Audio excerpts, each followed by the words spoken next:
Tri-Power team, thank you. Okay. I'm going to introduce myself, class. John, this is John Wright. He took over the shopping cart almost 5 years ago now that I have on the webpage. You're familiar with it, but I have a webpage that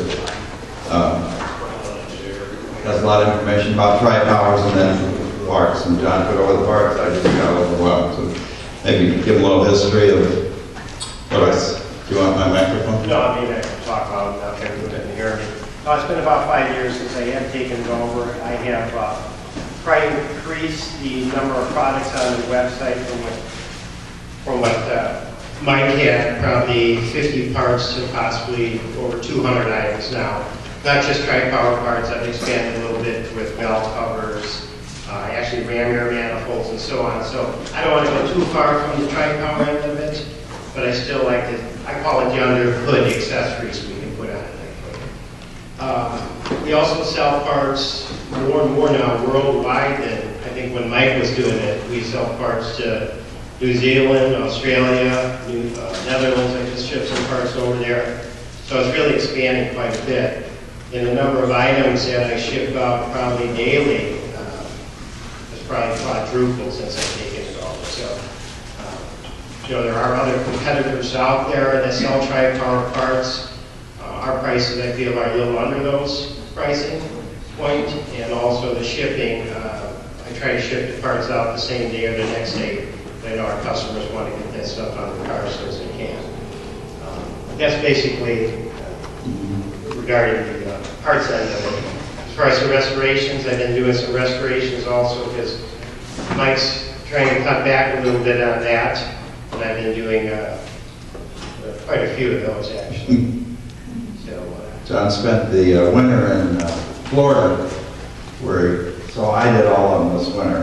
It was a little overwhelming. I'd probably do between 50 and 70 Tri-Power restorations a year, and I think you had 9 way before you even got back to Florida. Correct. So, anyway, yeah, we'd be pretty busy. I got my own, I'm going to get rid of that one. Let's see here. Jon Havens, can you just come talk a little bit? John and I, John's all over the place. John and I met many years ago, and he's helped me a lot. John worked for the airline industry, and he's got friends that make tooling. So whenever John has a problem with the carburetor that he can't work something out, for example, one is the chuck balls. There's 2 chuck balls in each of the carburetors. Sometimes those seats get bad. Early on, John sent me a drill for each to cut a new seat in each one. So we aren't in business together at all, but there's plenty of business, and John's been a good help for me when I really run into a problem. Go ahead. Okay, my name is Jon Havens. I live in St. Louis, Missouri on the north side. I'm a retired airline technician, and I started doing Tri-Power 35 years ago with my car first, and then other people saw that my car ran good, so they started asking me for help, and that's how I got started. But some of you might know Doug Wolgass. He is the machinist that Doug and I work together. Any problem we've saved a lot of carburetors between what he can do and what my son and I come up with ideas on what to do to fix the problem. Doug works it out and makes it happen. So we've got a good relationship, and things go pretty good, pretty fast. We can get things done good. So when my customers call me, I try to set up a time frame, and I work very hard to stay within that time frame that I tell the person. So,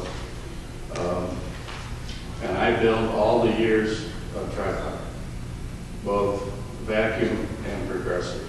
So I usually like people to ask questions because that's easier on me. So. Okay, I'm going to refer some questions to you when I don't know the answers.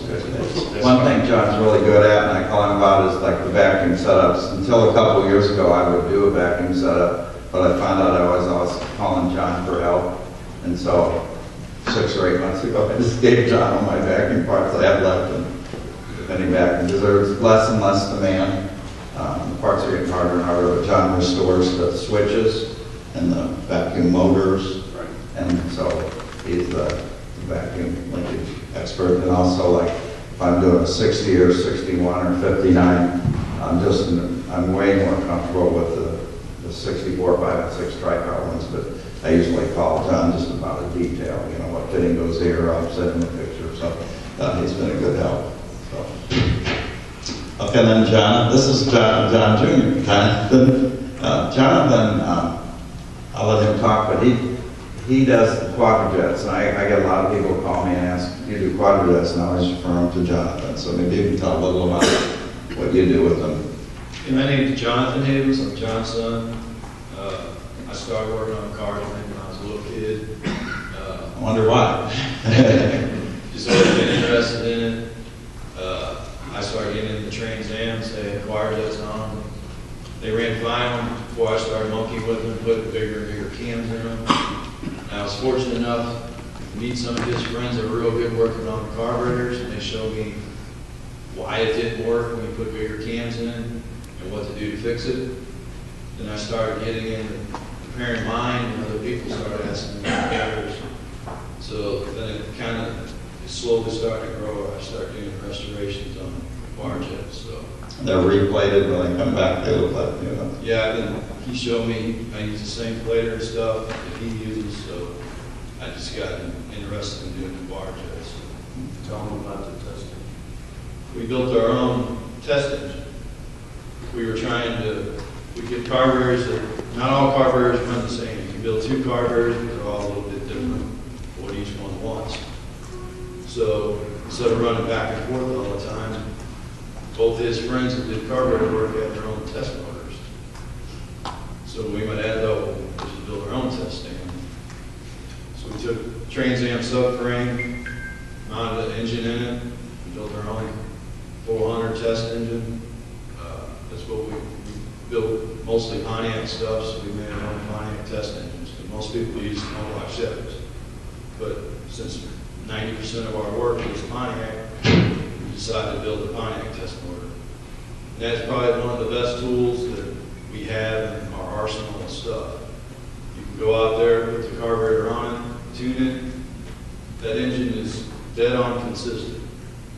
If it doesn't pull and I don't pull the same amount of vacuum from one carburetor to the other, it's not the engine, it's usually the carburetor. So if you put one on and it doesn't run right, it's that carburetor. So it saves us a lot of time. When I get somebody a carburetor, I feel 100% confident that it's going to work on their car when we give it to them. Okay, thank you. How many people here, Jonathan has some time today to talk about quadrojets that have problems. How many people here would have a quadrojet problem or a question? Okay, we've got a few. I think I'll save John for the end. I'm not going to talk 2 hours. I know it's from the room from 10 to 12. But I think I'll have Jonathan talk last, and then also our booth. John's car is right by the booth in the concourse. John's car is the 68 Ventura 428 car that's inside there, and then John Wright has the booth right next to it with the tri-power part. So John will be hanging around there, but if you don't mind, then right at the end here, I'll have, you know, well, we can talk a little about the quadrojets.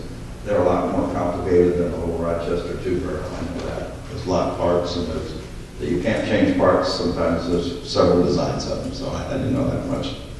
Did everybody here get a handout? One page?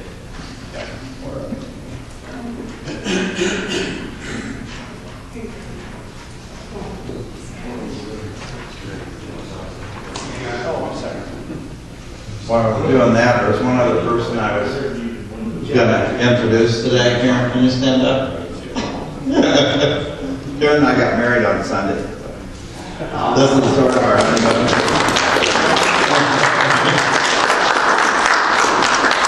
I'm an old married guy. When I was a son, old.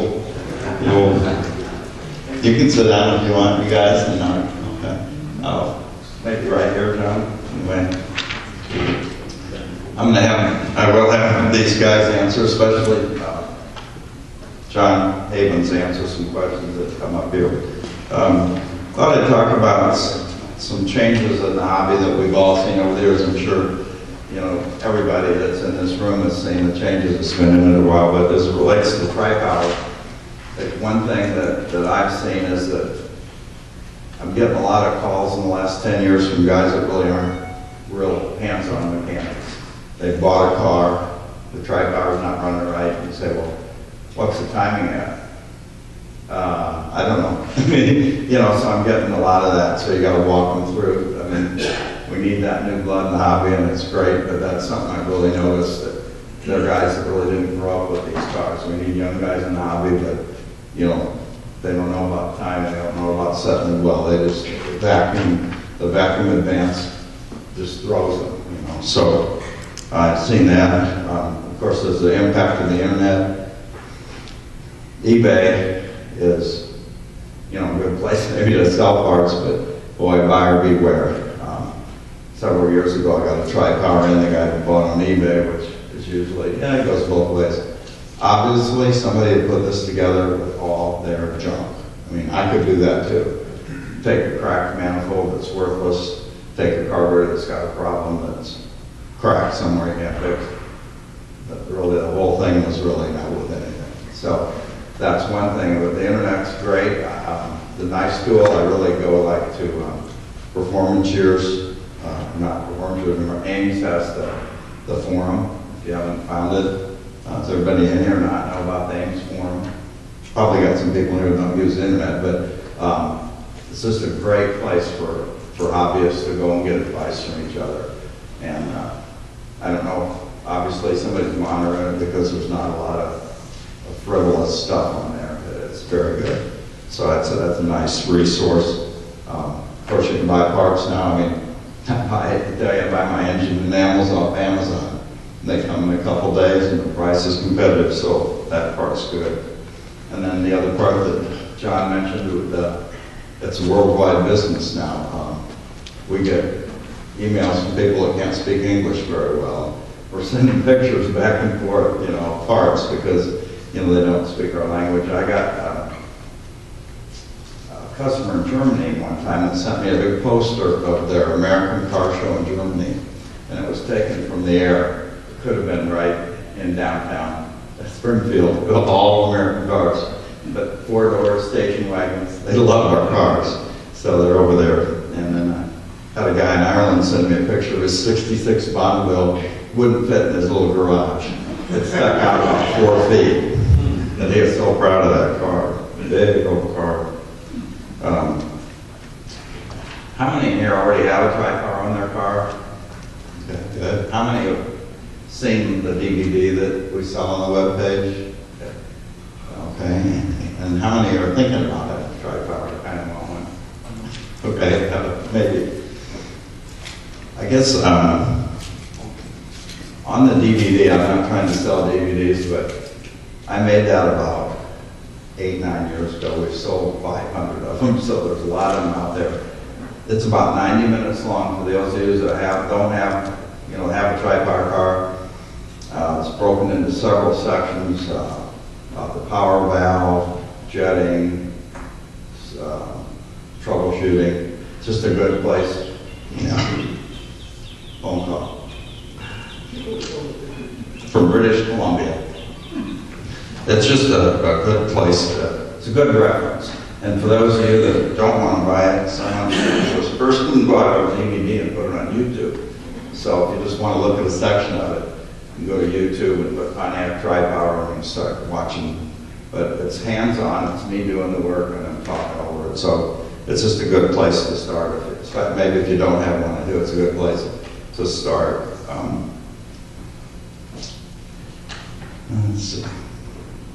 I thought I'd talk about, if you understand the functions of what's inside of a carburetor, the different circuits, it may sound like a lot of things you don't need to know, but if you understand those, then the tri-power makes a lot of sense. So I want to go through them a little bit. A friend of mine just made a street rod out of a 38 Buick and had all sorts of trouble with the carburation and finally put the original carburetor back on. And I don't know how, perhaps I just gave it back to him last week, but it was an old Stromberg. And I'm somewhat familiar with the Stromberg 96 carburetor, but once you take it apart, you realize, oh, there's the idle circuit, there's the power circuit, there's the floats, there's the choke. It all makes sense, you know. So I'm going to kind of go through some of the circuits for you. And a tri-power, the really nice part about them is that most of you know this stuff, but you're running off the center carburetor all the time. The ends are sitting there dead. But they're doing something. They're supposed to not be doing anything. That's the trick. So many people call. I get this call. I think John does too. Or John, right? Here. Right. Okay. Way back there. Can you sell me a new center carburetor that starts out? First of all, I usually assume they don't have one, but usually if I talk to them, oh, mine's just running like crap, and I've rebuilt that carburetor 5 times, and I need a new center carburetor. Well, usually established with them, and they usually do have the right center carburetor, but oftentimes the end carbs, of course, have to sit there doing nothing. They have to be sealed, so when those throttle lights close, they're supposed to be dead. And it's a real simple test. If your car, and really it'll affect you mostly at idle, but all the time.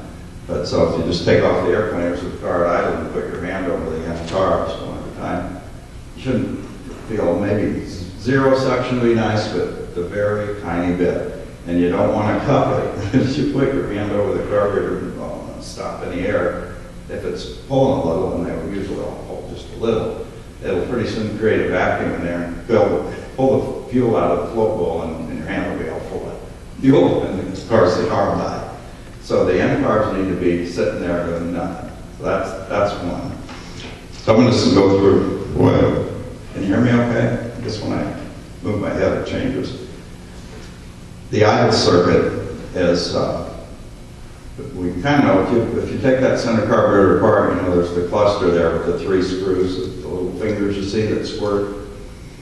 Well, if you pull that cluster out on the center carburetor, there's 4 tubes hanging down. And the little thin tubes on the end are where it picks up fuel for idle. There's a pinch down at the bottom, and so there's an orifice at the bottom. And that has a size. So on a stock 389, that orifice is 29 thousandths. And that's fine on the stock 389. On the stock 421, it was 32 thousandths, John? Yeah. 32? Too many numbers floating around. And on a 455, I usually start at 35, maybe 38 thousandths. So that's the beginning of the fuel that runs up through those tubes, through your carburetor, down into the throttle body, the base, in front of your transition circuits, we'll talk about later, and then down through in front of your idle mixture screws. So that's the idle circuit. And where the idle mixture screws go in, the orifice that goes into that cast iron throttle body, the hole you see there, is typically 70 thousandths on almost all stock Pontiacs.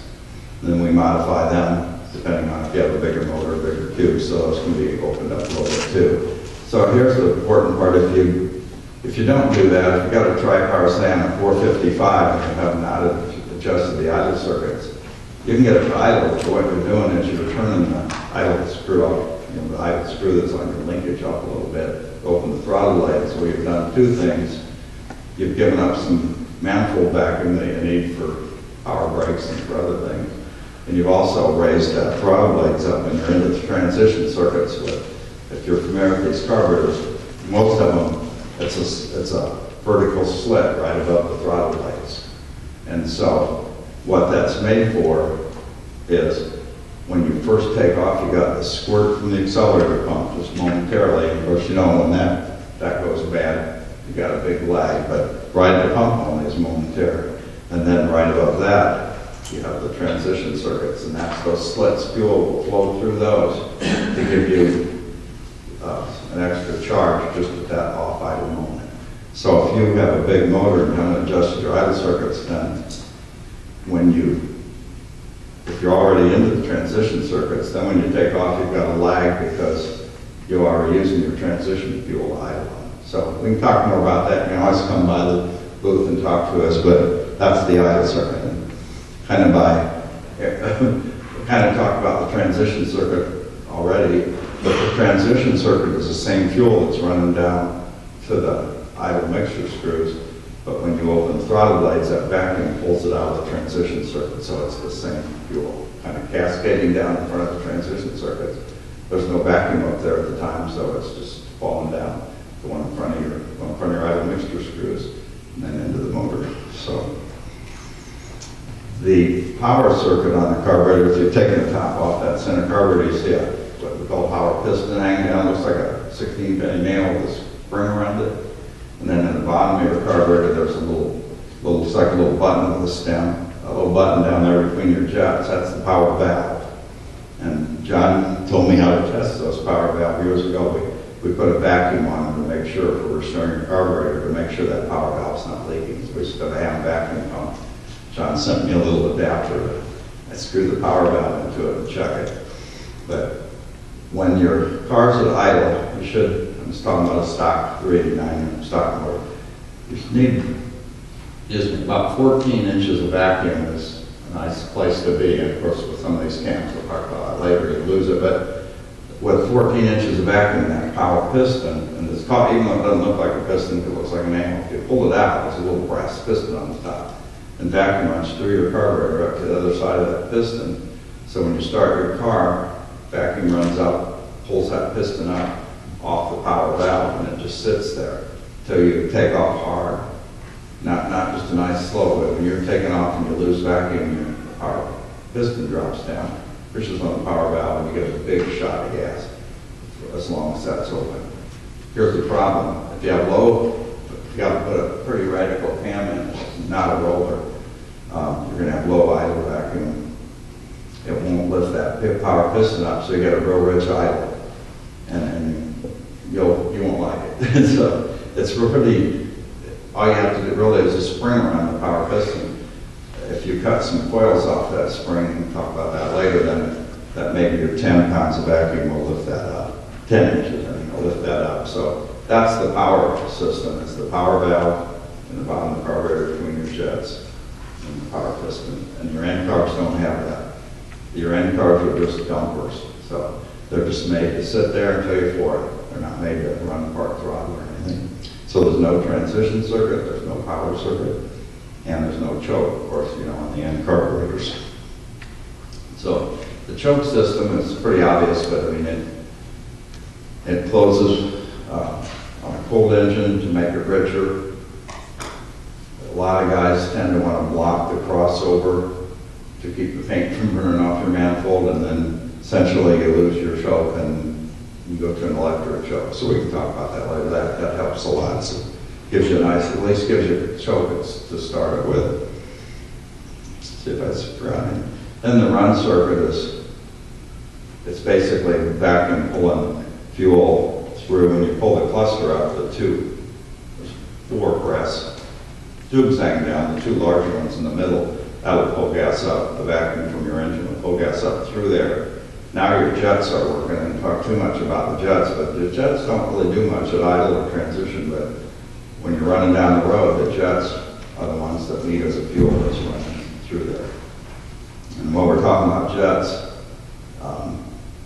because of course, if you modify the motor, you want to change the jets, but people tend to, I've found, put 2 larger jets in the center carburetor. And maybe Jon Havens, what jets on some of these healthy 455s, what jets typically are you putting in the middle, what range?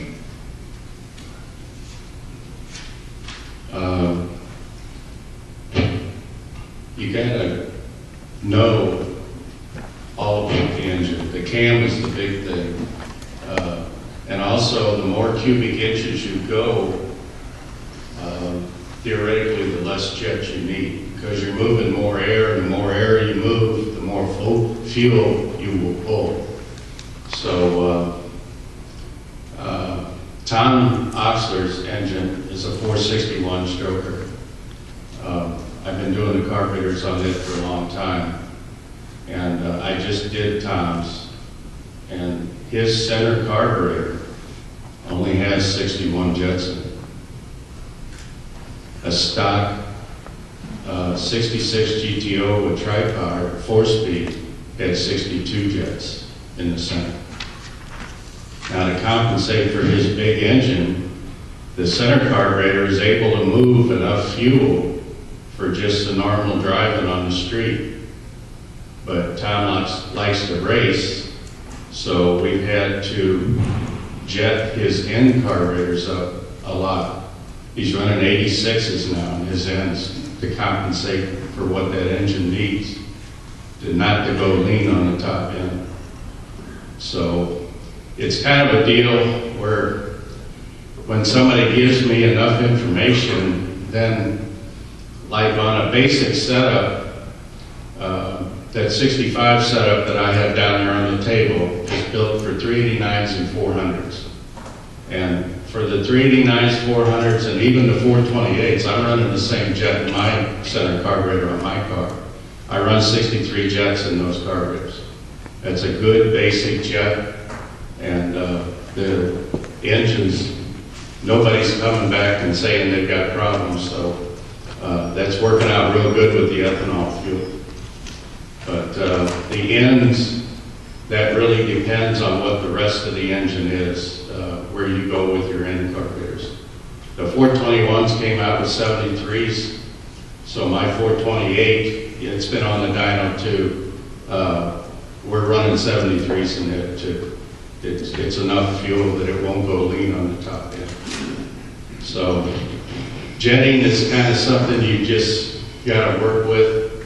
And on the, since I run all my center carburetors on the test engine, that's one thing I look for as we're running. I get the idle all set down first. Once I get the idle down, then I do a 300 RPM step all the way from idle to 3,000 RPMs, looking for lean spots. If there's no lean spots, then I do acceleration runs to make sure we don't have any stumbles. And then I come back to idle. By then the engine is good and hot. And I check idle again, I'll adjust it again. And usually that's good. And then we shut the engine down, let it sit for about 5 minutes or so, and just turn the ignition back on and hit the start button, and it should start right away, which they normally do. So, but if you guys got any questions about all the engines are different. They're like kids. So you got to find out what that kid really wants. So that's kind of what we end up doing. So, yeah. And it also, the 66 center carburetor flows 50 CFM more than the small center does. So, like my Jonathan's Trans Am has a 462 in it, and it's got a 65 tri-car, which I'm running too. So he's running 66s in his center because that's what the engine wants, to keep up with it, with the smaller carburetor. So, yeah, it's just a matter of trial and error until we can get them close, building it, but I always tell the customers, you may have to rejet for your engine when you get the tri-bar on it. I also tell them too, if there's a chassis dyno near you and the guy's pretty good, take it to the chassis dyno and have him run it and check the fuel air. Because if you get the fuel air right, the engine's going to make the horsepower and torque it can make. So, Thanks, John. Appreciate it. See, it teaches me too. Thought I'd talk a little about the carburetors and the tri-cars we get in and kind of what problems we see with them. And then I thought I'd tell you little solutions without going into a lot of detail, just in case you're having the same problem. I'm finding more and more cracked manifolds. Of course, these are 50 plus years old, these units now. People say, I'm going to throw a kid in it. No, maybe, maybe if you've had it running on your car, but back when we were kids and carburetors were 5, 10 years old, all they needed was a kit. But we run into a lot of other things now. I'm seeing more and more cracked intakes, and I think really what it is the cracked intakes keep changing hands because nobody wants them, and so somebody needs to finally throw them away. But really, you can repair a cracked intake. It's very hard. Where they start cracking, and really the 65 and the 6 are the most guilty of that. But you have the heat crossover, and if you take that center carb off and look down, sometimes the floor there will have some airline cracks in it, and they usually run right up in the webbing between the two holes in the center carburetor. So when you take your carburetor off, look down there and see if you see any cracks, or need a bright light, and then they crack right on up. And sometimes they'll be cracked on the driver's side, right above the heat riser, where the crossover is, straight up where the center carb mounts. There'll be a little hairline crack. And basically, when it gets hot, sometimes that will affect. I did a tri-power for a person in Texas years ago. I just did the carburetors. Mimi, does anybody know Mimi down there? This gal knows more about cars than most guys. But she put the carburetors on. No, it's not running right, Mike. It's not running right. She sent me back to center carburetor. I worked on it. Anyway, it turned out she had a crack. I saw her in Norwalk. She said, Mike, the intake is cracked. So that will cause you problems. Famously, we get checked. There are 2 check faults in the carburetor. Sometimes they just get stuck. But normally they get stuck if people put the reverse in. One's small and one's large. So one under your accelerator pumps out little dull aluminum one, and one under the cluster is the larger stainless steel shiny one. But if you put the big ball in the wrong place under the accelerator pump, it will get stuck. And they are very hard to get out. Now John has a trick I don't do, but don't you thread you thread the hole? Once you tell them how you get the book with the oil, grease, how you get it out. It's hydraulic. And you what? It's hydraulic. Use a grease gun. Oh, he has a grease gun, and the pressure of the grease gun get it out. I can get 99.9% of the balls out in 2 seconds. But you have to put them in the vice right so that lead flow doesn't pop out. Yeah. So anyway, that's one way. I do it, I guess, the shortcut, simple way. I don't know. I just turn the carburetor over and drill a tiny hole right under where the chuck ball is, knock it out, and then I drill it with I think it's a number 43 bit, and I tap it and put a number 6 set screw in there with epoxy. So basically it's on the bottom of your carburetor, you can't see it. There's a lot of ways to do it. So that's what we see. We see that. We find missing parts in the carburetors, wrong parts. We'll find a cluster out of a later model 2 barrel maybe on the center one. For some reason, people like to cut the spring on the accelerator pump. Must be an old trick or something, but the pump itself, they'll cut it in half. I don't know why they do that, but we find that a lot. Basically, we find your obvious strip threads and the area, and we find a lot of, you've probably seen it when people over-tighten the air cleaners, and then the webbing is pulled up and eventually sometimes it'll crack. I have a little fixture I put around the top of the air. It's just a cast iron ring that I can adjust, and usually they're out around at that point.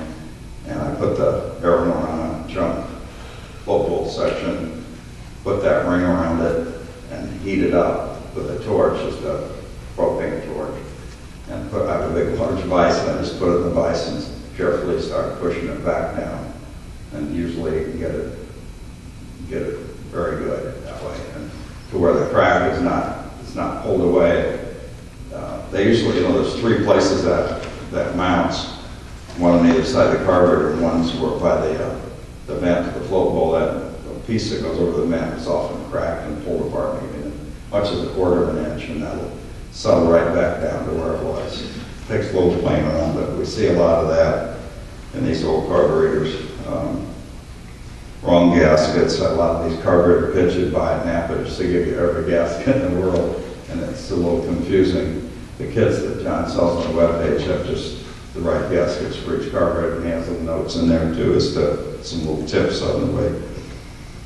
Some brass floats, often, well, not often, I'd say 1 in 10 or maybe less of brass floats, we get leaks. And the way I test them is just out of a 1-pot coffee maker, get the water almost boiling, and the long tweezers, put long vice grips, whatever, push the float under, and if it's damaged, it'll bubble profusely. You don't have to wait and watch for a little bubble, it just goes crazy. So that's another thing we find sometimes. A lot of people really like those old brass floats. I usually replace them with the composite floats. They don't leak. I mean, people say, oh, ethanol fuel eats them up. I've never seen that. They've been fine. So I really prefer them, because the brass floats, what ruins them over time is changes in barometric pressure, so they're slight, of course, but 50 years of in and out a little bit. I mean, they'll crack, and it's probably wear. Sometimes they just leak around the solder area. Other times they leak right where the tab hooks them on the little steel tab. And I think that's from people adjusting them wrong, by forcing the blood flow instead of taking a pair of needle nose and bending that little piece between there. We see a lot of worn out fuel inlet threads. Phone call again, sorry. Should turn this thing on. British Columbia, it must be a tri-power emergency. My wife used to tease me about that. Those are tapered at 1/8 inch pipe threads where 65 and earlier, all the carburetors have those on a 6. You've got the bigger one in the center. Over time, when you have those apart, you end up turning that fitting another 360 or so to get it to line up with the fuel line, and eventually those threads just sink right in, and you'll see that you probably all run into that where you have a hard time getting them tight in the right place, and then people put Teflon tape on them. You just started to create another problem because the Teflon tape can shred off. Probably the first time you're okay, but when you take that fitting out the next time, you got all kinds of little threads of Teflon. I want to get stuck in your needle and see. But we have a way of putting new threads in. It's not a helicoil, but an insert, and we do that a lot. I'd say every set of 3 tri-powers, 3 carburetors, I get in and putting 1 or 2 new fuel inlet threads. It's several machine steps that you won't see it from the outside, but it's a good, really nice improvement. Kind of saving air more in that way. Obviously, we get not a lot, but sometimes the end carbs obviously have to seal. I talked about how necessary it is for them to seal. End carb throttle blades are 5/64ths of an inch thick, and I think your center one's 3/64ths, so they're thicker and they're beveled nicely on the edge, so they will close without a vacuum leak. But over time, mostly from sitting, some of them, of course, there's any moisture involved, they're going to get. Boy, that's really a tri-power emergency. Anyway, over time, they get corroded and dirty around the edges. What we do when we restore them, of course, pull the throttle blades out, pull the shaft. I mark the throttle blades so they go back in the same opening. Pull the shaft out, blast speed, everything, put them back together. But of course, if they're pitted pretty severely, you really can't seal them. And of course, we're using that sealer called DAG, which looks like a little black paint. We can talk to you if John sells it. It's pretty expensive when you buy a pint, and it also has a 2-year shelf life. So we have to keep buying it and replenishing it. So it's kind of impractical for one person doing one set of carburetors or even 10 sets to buy a pint. There's a pint or a quart you buy now. Pardon me? How much of the DAG is it, a pint? For a pint, it's about $180. $180 for a pint. Plus shipping. Right. Yeah. So anyway, we use the sealer on the edge of the throttle blades when we put them back together to make sure that you do have a nice seal there. As far as pulling out a shaft once we're talking about it, those little brass screws that go in the shaft, they're peened over on the back side. So if you're going to pull that shaft out or back those screws out, you need to turn the carburetor upside down and grind the threads off the back that are showing where that screw comes out the back. Otherwise, if you try and back that screw out, you could break it off and you got a real problem. So, and we get carburetors in like that too, where people tried to take them apart, broke the screws off, and so we have to work on getting them out. Sometimes we're successful, sometimes we ruin the shaft. They do make new throttle shafts, so that's great. Had a guy, let's see here. Okay, any questions on that? Well, maybe it's time to, anybody got any questions so far? And one of us could answer. I gotta keep rolling then. Some of the frequently asked questions I get, heard them already today, is fuel leaks. Sometimes they're obvious. I mean, there's a lot of fittings in the carburetor with the tri-power, and so you've got the fuel lines. You don't need, we get them in with Teflon tape on the, you know, that's a flare fitting where your line goes into the brass fitting. You don't want to put anything on there. They say you got brass to aluminum or brass to steel, it's soft. You don't need to over tighten them. That's another thing you see, because you'll ruin the flare. So, but the fuel leaks that we get questioned about, a lot of them, I'd say the biggest one is related to fuel pressure. These carburetors are made to run at 4, maybe 5 pounds of fuel pressure.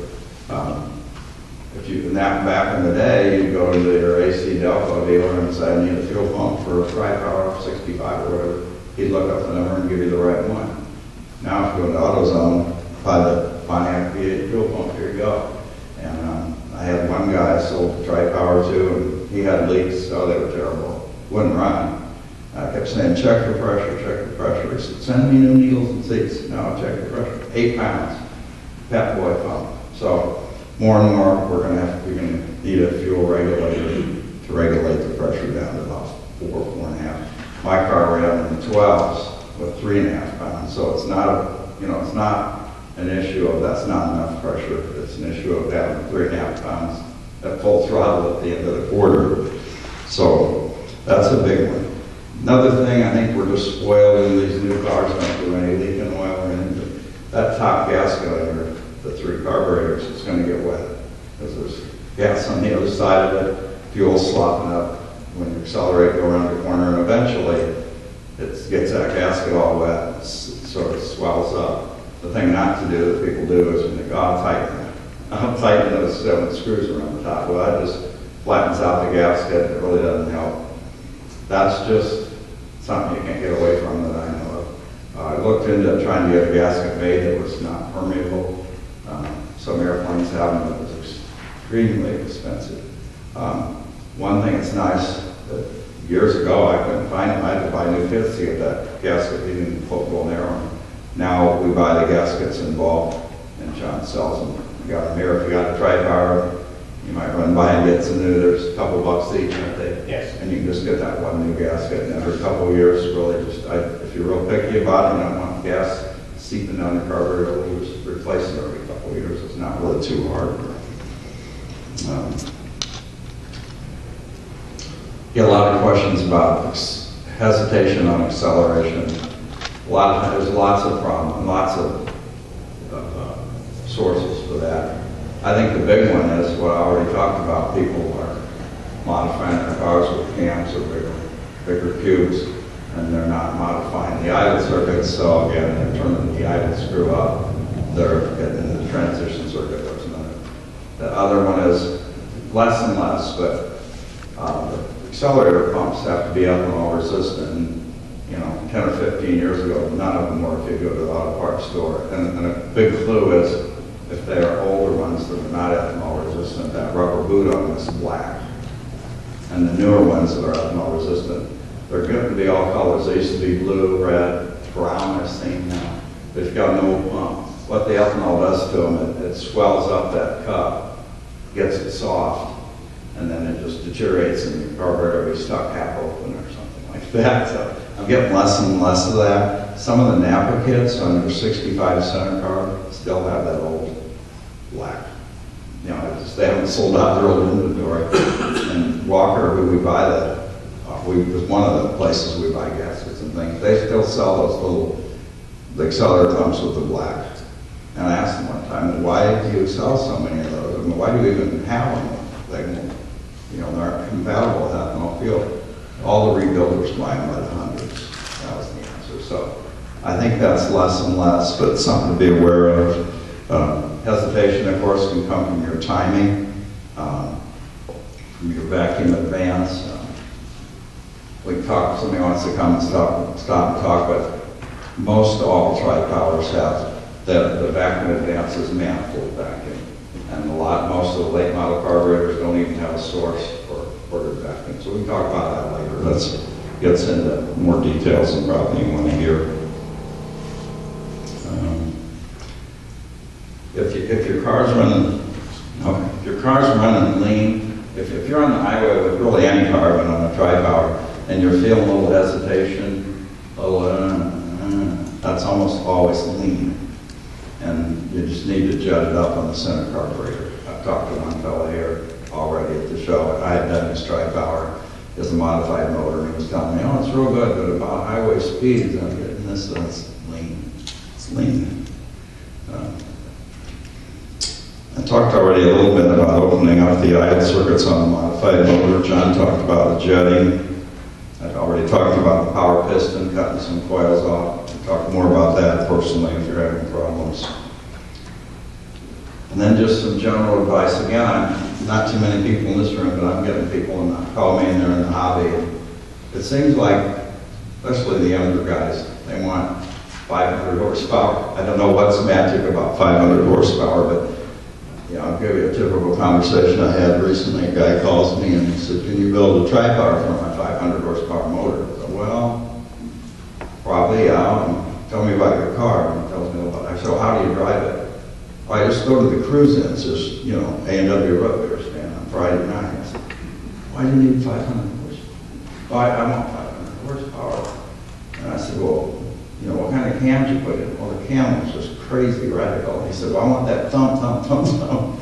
So, every time you modify your motor, you're giving up a little drivability, obviously. So most of you guys probably already know that. But if you look at cams, and I'm no cam expert, but I always tell people, if you go to the internet and look up, it's under Wallace Racing, but if you look up tri-power cam specifications, or Pontiac cam specifications, and just pull that up, and Wallace Racing put it on there years ago, but it gives all the specs on the stock Pontiac cams.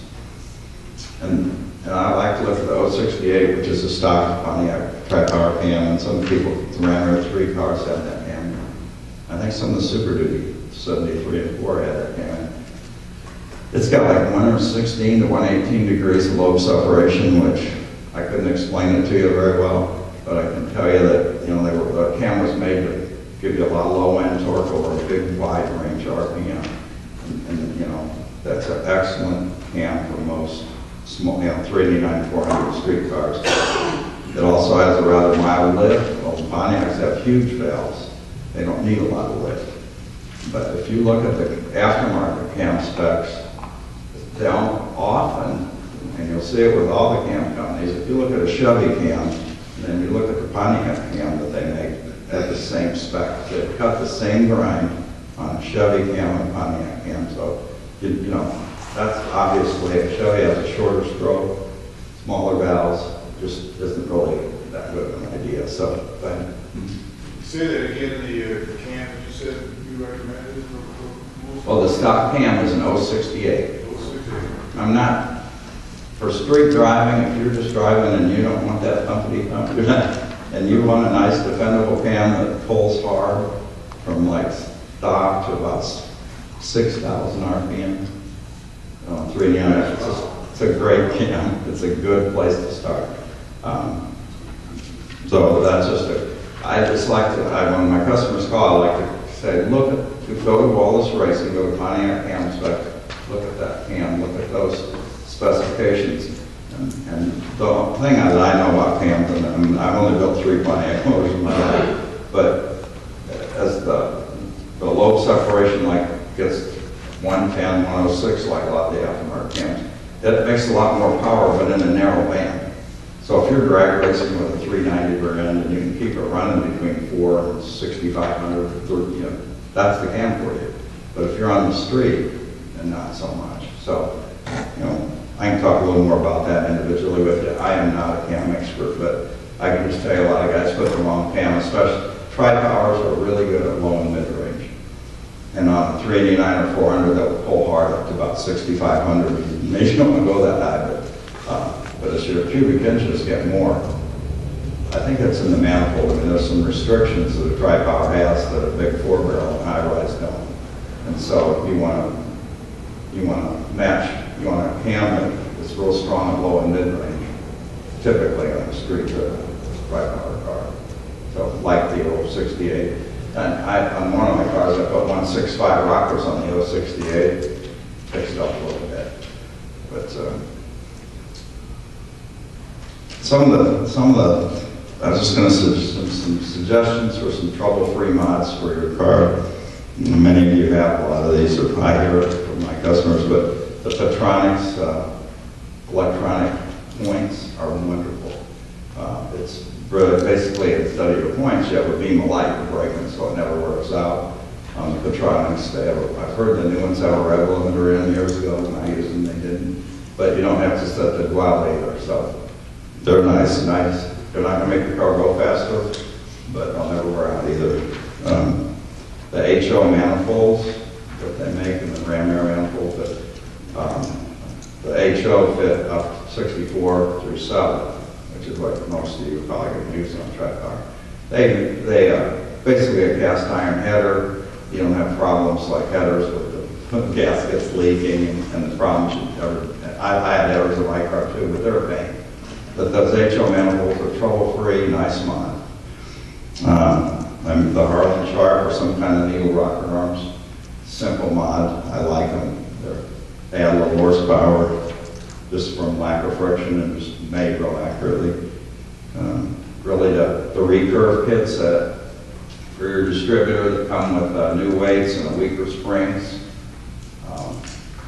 On a tri-power, I think most of these modified motors, if you can get all the advance in by say 2,500, that's a good thing, maybe even a little sooner depending on how healthy your motor is. So by putting weaker springs in your distributor, you got the vacuum advance that you can control too. I'll talk about that. But your advance is a combination of your initial timing, what it adds to the vacuum, and then what it adds to the mechanical. And mechanical on stock distributors, this weight, as your car goes faster, those weights, the centrifugal force pulls them out and adds more advance. So by putting weaker springs, there's 2 little springs on them, then they come out sooner, your advance gets in sooner. Now, another thing I like is the crane adjustable advance. That's a little pod that sits on the side of your distributor. And if you've never had one, they come with a long Allen wrench, and you just take the vacuum tube off and you can change the amount of advance. So you can play around with it. They're all set. So if you have a vacuum advance already on your distributor, on the side of your distributor, that may have 4 degrees, 6 degrees, 8 degrees, you can't change that without changing that pod. But if the crane and other companies make money, but that adjustable advance is nice, a nice little addition. If you're trying to tune your car, gives you a little more flexibility.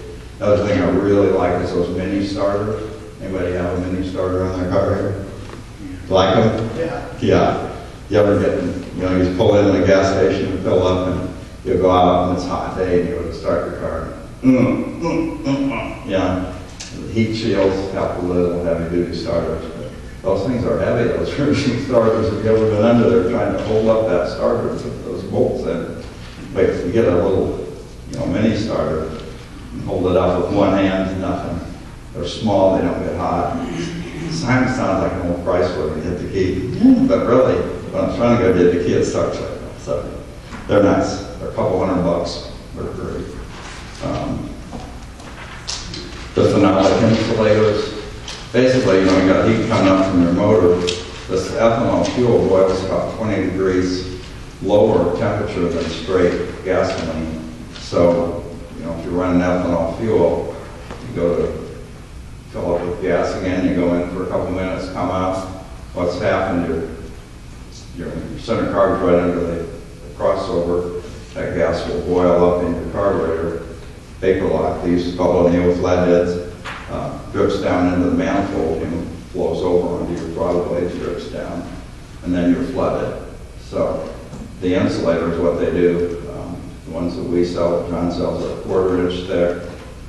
They're exactly made the same shape as your carburetor, so they're not too visible. We paint them the same color we painted your throttle body, so they just about disappear in there. But it's a nice insulator to keep the heat off your carburetor. It's a simple, not too expensive way to help a little bit. They're basically, I understand that the phenolics been around forever, but they were used inside of furnaces to insulate the furnace from thermostat, things like that. The roller cams that are out, I usually go, I only want to build tri-powers for Butler. They're great people to work with too. feedback when they get it on the car and run in and give me some horsepower numbers. And that's also, I get some feedback on the jetting I use, like John does too. But the roller cams, you kind of get the best of both worlds. You can have a pretty radical cam and still have the manifold vacuum at idle.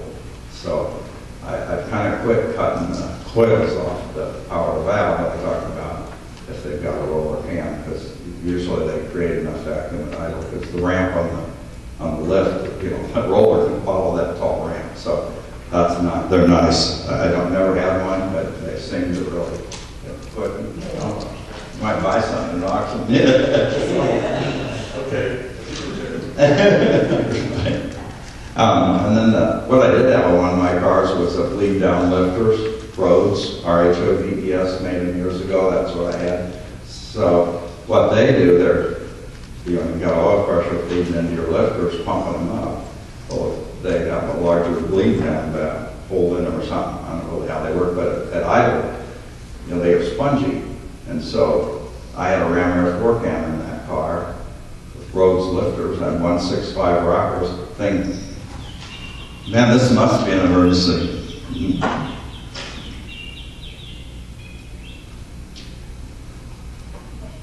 That was Springfield, probably. Enjoy your room or whatever. Anyway, the bleed down lifters give you a nice idle, but as soon as you're off idle, the pressure pumps them up and you're back to, you know, you've got all the characteristics of that. Man, I should have turned that off, shouldn't I? Turn the ringer off, but that didn't do it. Anyway, I like them. They rattle a little. So if you want to be a hot dog at the root beer stand, I think you got solid lifters. I did have some aluminum valve covers on it, old Cal Customs in that car. That helped a little quiet it down, but it never bothered me. The car is kind of rough sounding anyway. I put a description here. There's only 2 of the motors that I built, 2 of the 3. And the only reason I did this, I think so many people are kind of going overboard. I love these new aluminum heads that you guys have, you know, if you don't have a need for cast iron heads, but by the time you get new valve guides and new stainless steel valve, you can spend $1,500 on your heads easy. I've done it, and probably more. I've never had my heads modified as far as for flow, never done that. But the new aluminum heads are nice, but I think you know, I'm so popular. You know, I think you can do a lot with the old cast iron heads. And I had a guy who just sent me a text just a couple days ago. I was going to read it to you. This is David Lloyd. I built him a tri-power. His 65 tri-power on a 421 with 670 heads. That's stock 67 GTO heads. Produced 491 horsepower, 544 foot-pounds of torque. That's a lot of power, you know, for a street car. So, and the 2 examples I put here, you can read them, but in '86, I restored a 66 GTO, put a 68 400 in growth common with the 16 heads, the old 68 cam, HO manifolds, turbo 400, stock 66 tri-power, didn't even change the jets on that thing. 355 POCI. That was a fun car. I think one reason it was fun is because it had 14-inch tires, remember? They're pretty easy to light up. That car turned low 14s, 99 miles an hour, and I'm sure if that slicks, I'd have been in the high 13s and maybe fine. Never always wanted to break 100 in that car, never got it done. So the next car I built, I want to break 100 in that car. And it was a lighter car, 65 post, and I had some, you can see I had some things that were light. I had a radio lead, heater lead, manual steering, 440 cubes, but it wasn't too exciting. I mean, a Ram Air 4 cam with Rhodes lifters, 9-3-to-1 compression. You know, it had stock 428 pistons in it, so they're dished. You know people. The new pistons probably aren't, but the original 421 and 428 pistons had a 10.5 cc dish in it. So they did that so they'd have the same compression on a 400 as they had on a 421 with the same head. Anyway, it had 9.3 compression, had 70 HO, had 66 watts cast iron, nothing too special. turbo 400, that car with a 342 POCI, slicks 12,709. I didn't have a lot of money in that motor. So I just put that on there to give you an idea with the tri-power and some old stock Pontiac cast iron parts. You can have a lot of fun with a car, and I think some of these guys that are building the new motors, they're going a lot faster. They're spending a lot more money. And sometimes, I know I'm talking about tri-power all the time, but if you're building a car to get an 11, you probably just put a big four-wheel on it. You know, if you really want a tri-power, I think it can be done, but it's going to be a lot more difficult. So anyway, that's kind of what I have. I know I'm finishing early, and before I let Jonathan talk a little bit, does anybody have any questions? Yeah. You mentioned briefly about the effect of ethanol on the carburetor. Do you see any like corrosion that ethanol is causing in actually the metal parts? No. Of anything in the carburetor? None at all. Just the rubber parts? Yeah, just the accelerator pump. Jon Havens, do you see any corrosion, any ethanol corrosion related issues inside any of these carburetors? No. Yeah, I just don't think so. I've had a lot of people ask me that, sort of a myth gets passed around. Well, yeah. the reason I asked, I have a buddy that had in the gas tank, he let it sit for a long time, and it completely corroded the sending unit in the gas tank. So I thought if it corroded, made corrosion in the metal parts there, it might have some in the carburetor where the gas might sit through. The gas tank is steel. Yeah, steel. It's because it's steel, and ethanol would hold moisture too more. Probably moisture has really created a problem, but yeah, in the carburetors, no. And I've had that question asked a lot. Another kind of myth I've had people ask me, that when we restore a carburetor, we can get the original chromate finish on it, which is not a plating, it's a dip. People say, well, I better get that chromate because I want to preserve the inside the float bowl where the fuel is. No, you don't need it. It doesn't do anything. So most of these carburetors, I'm surprised how well they survive. You really pull one of these carburetors apart and they're pretty good. They're 50-some years old. It's amazing. Unless they've been in a humid place or used, they look pretty good. I don't have to throw too many away. Yeah. I just did a complete tune-up on my car, adjusted the valves. What's the procedure for doing those, I guess, those fuel air mixtures on the base of the center car? Describe that procedure. Okay. Just even though my track car units running great, I just, Okay, well, as you turn did everybody hear the question? How do you adjust the two idle mixture screws on the front? What's the right way? Jon Havens, you listening correctly if I say something wrong? Fuel is running down in front of those. So as you're turning them in, you're shutting off the fuel. Okay, so with the car idle, start turning one in. I know they're horribly hard to reach, especially one. But start turning them in. And when the engine falters a little, because you're shutting off fuel, or at least part of it, you still have to, then you back it out at half a turn. And then go to the other side and do the same thing. Okay. That's the last thing really you want to do when you're just satisfied that it's running pretty good. One time, does that sound right, John? No, okay.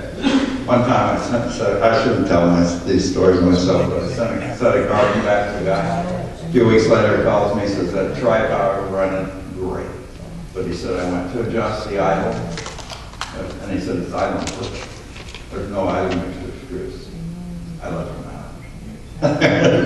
So I said, maybe you better just leave them out. But no, I sent him a set, but yeah, that was weird. But that's the way to do it. Somebody makes a flexible like screwdriver. You can't really reach it. No, you can't. I don't know who makes it, but William Lane's got one. It works great. We've tried. If we could find a good one and be on the shopping cart one that I bought. Somebody makes one.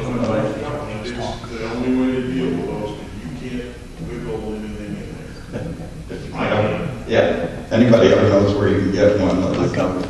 Buy them. I got one on eBay. It's on this lawn and it's curved about 45 degrees. Got a spring on it? Got a phone dial on the outside. Works nice. Well, look. It's eBay. I get that question a lot. If you've got power steering, it's even worse. Yeah. This gentleman has something. Got a Snap-on one. We buy an auction once. Snap-on? Is it long? This one is probably about. Does it sound like that? Does it dial on the end? No, it's just. I'm sure everybody's got to try it. We had that snap-on one, right? Pardon? I bought the snap-on one, you tried to modify it. Oh, is that was on a snap? I bought one, yeah, that I tried to modify to work, and it just wouldn't bend. I ruined it trying to fix it. I bought about 10 of them, but they wouldn't work. What did he say, snap-on? Snap one. I don't mind one to snap on, John, but it was of that, sounds of that same nature. Yeah. Right. It was probably a cheaper model. We need to find one. Any other questions generally before I have Jonathan speak? Okay, it's all yours. Do you want my little portable? Okay, turn this off.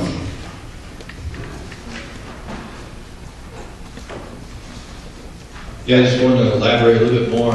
They were talking about the ethanol fuel. I get those questions a lot too.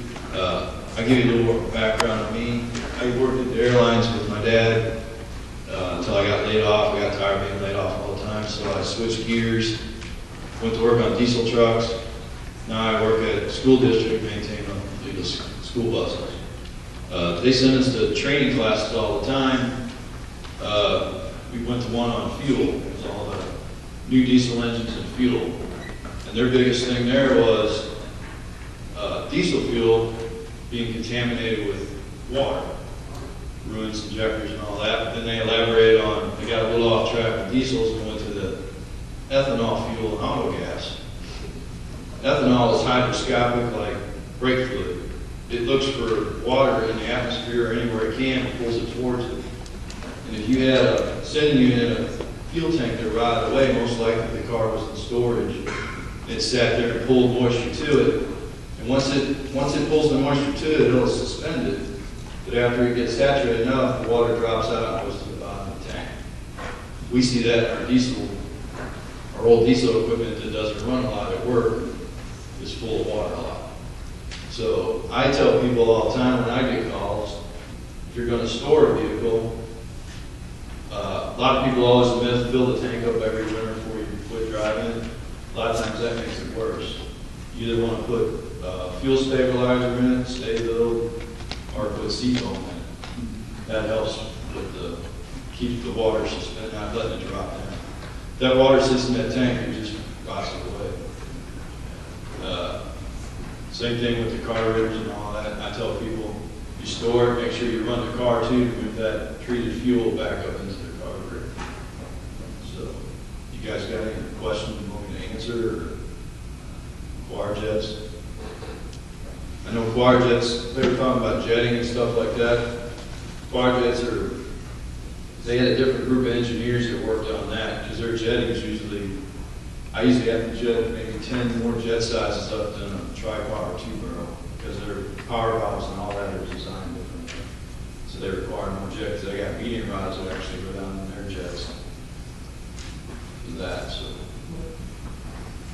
Fuel pressure, 4 or 5. Yeah, that's another thing that people say, I gotta run more fuel pressure. I have 2 Trans Ams. I have my red car that I had in high school, which has a Quadjet, and the car that I brought here is a tri-power. I street race my red car, I drag race my red car. I use stock fuel pumps, and I have never run out of fuel at the top end of the track on my stock Quadjet with stock motor and all those parts in it. I had the myth, people told me before, I tried it when I was younger in high school, raised the float level way up. I was running 1/8 inch, maybe 3/16 float level on Quadjet. That works okay till hot summer day, pull in somewhere, pushes the fuel up, lets the car out. Now I set my floats low, right back down where the factory specs were. I can run wide open, I never run out of fuel. Usually if you have a problem with your start starving from fuel, usually it's a problem in your tank. Same you get the socks collapse in the tank, you clog the fuel filter or something like that. I've never had a problem with drag strip or street racing when I run out of fuel. I can use it beat or hang with other cars with Hollies and all that. I've raced people before, pulled in the gas station off the side of the road and they want to look at my car. I open the hood, I run stock intake, We modified a lot of the internal parts of mine, but if you open the hood, it all looks stock. I don't tell them the tricks I've done to it, but they swear I got nitrous or something like that on them, like, it's a stock car. You know? Do whatever, think whatever you want. I can't outrun and beat them, but I'll usually hang right with them. It's the new Mustang, Camaros, or whatever. They get surprised a lot of times. They look beside me, my nose of my old car sitting there right next to their door, we're run down the road. So, Jonathan, can you talk about, I don't know much about quadrants, but how the primary shafts wear into the throttle body, and then about how you seal the float holes in terminal holes? the main big difference between the quadrjet compared to the two barrels is they use an aluminum base and they use aluminum plates, where the two barrels are cast and they use steel plates. So the biggest problem, you can't put that sealer on a quadrjet, you can when you seal the plates on a two barrel. We tried it, it doesn't stick to the aluminum. You put it on once, I run my car with it, look in there and it's gone. It just won't stick to the aluminum plates and the side of the aluminum base. Thing I found out when I first started doing those, they all wear that shaft out. The shaft wobbles, gives you a poor idle, you start sucking air. So we pull the shafts out. I rebush every quadrjet that I do, because 90% of them are worn. So we got to strip it down anyway. I always put bushings in it, get a nice tight seal back so that that's just part of my rebuild that I do. But it's the same thing he was talking about on a 4-barrel compared to a 2-barrel. You have to have vacuum. The carburetor relies on a vacuum signal to make it work. If you don't have 14, 15 inches of vacuum, it's not going to run right. It's just the way it is. It's going to surge, it's going to hunt around trying to find what it wants. It's not going to have a consistent idle or consistent, it's not going to run the same. Pontiac gets stuff a certain way for their carburetors. One of the biggest downfalls, I think, with the quadrjet is Chevrolet, Buick, Oldsmobile, Cadillac. They make quadrets for all those cars, but each of those engineers had their idea of how they wanted to design. So Rochester just built whatever they want. But you can take two quadrets, you can take a Chevy, Oldsmobile, or Pontiac, and you can take all the pieces and swap them over. But that doesn't mean they're all going to run the same. The bases are different, the air bleeds are different. Everything in design was there. They all had their own idea how they wanted it to work. So a lot of the carburetors that I get in, a lot of times you're looking at stuff, well, that's not the right one. Somebody swap the bases around. You just got to kind of, I tell people, if you're looking on eBay for one, look really, really good at it, because a lot of times it's been monkeyed with. You're going to end up with some oddball one. It's probably going to have problems with it. And the two screws that go down through the front, the two long 5/16 screws that mount the carburetor, that was another mistake they made when they designed that, because you can put a lot of torque on a 5/16 in full. Well, think, well, I think it's a little bit, I'll just give it another half a turn. Well, eventually you will crush that fuel hole. Instead of being nice and flat, the air horn's going to be all pulled down, and you will cape the sides down on the fuel hole. And after that, there's really no fix once you crush the fuel hole. We can straighten the tops out a little bit, but once you've distorted the top and the base, or the bowl, there's no fixing that. Because all your air bleeds and all your idle fuel come up through the bottom, through the air